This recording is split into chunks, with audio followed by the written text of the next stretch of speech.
Okay, so Seung Hui Cho.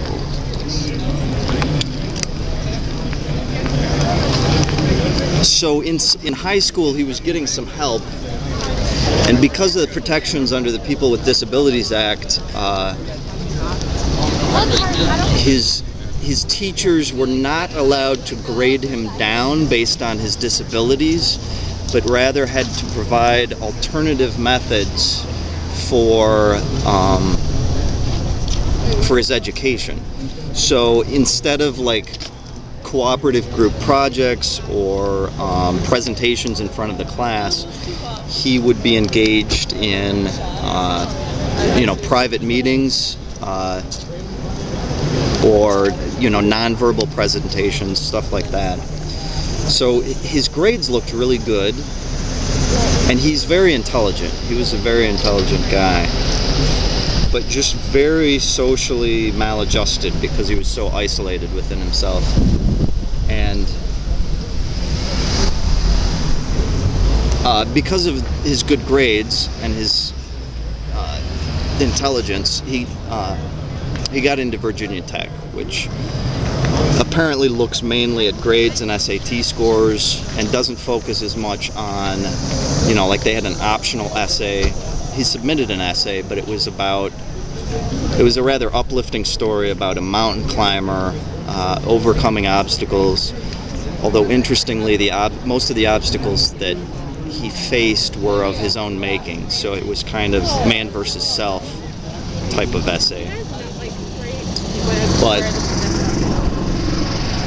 once he was in Virginia Tech, he made a decision to try and leave his disabilities behind, kind of start anew. And in fact, when somebody at the college asked him if he had any previous therapy or history of mental health problems, he said no or shook his head. So they thought he was a normal kid, pretty much. And being in this big new setting, okay, now what? Made him feel like even more isolated.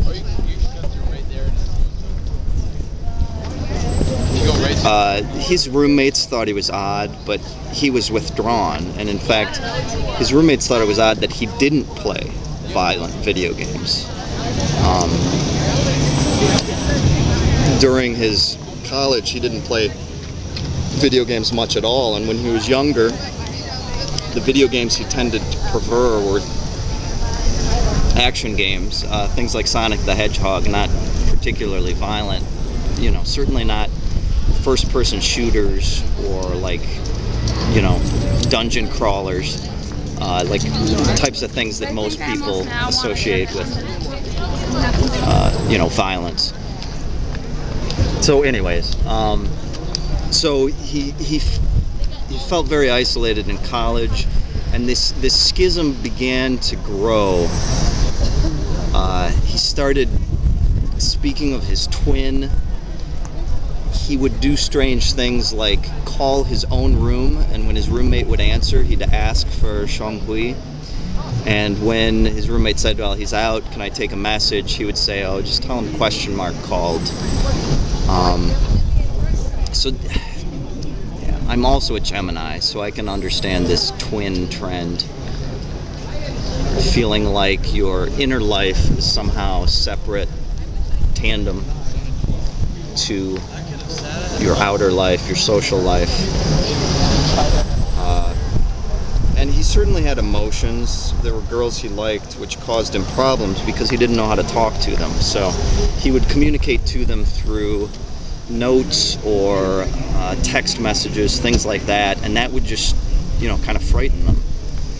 And this is what led to the few incidents involving the police before the shootings, was girls complaining about his activities, and the police would come in. He even was hospitalized once.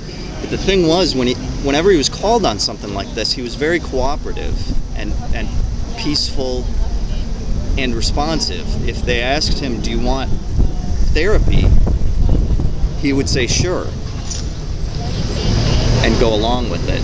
And what this meant was, instead of being placed instead of being hospitalized involuntarily, he would end up in voluntary programs, which allowed him to stop when he felt like it wasn't working, without any sort of follow-up from the people involved.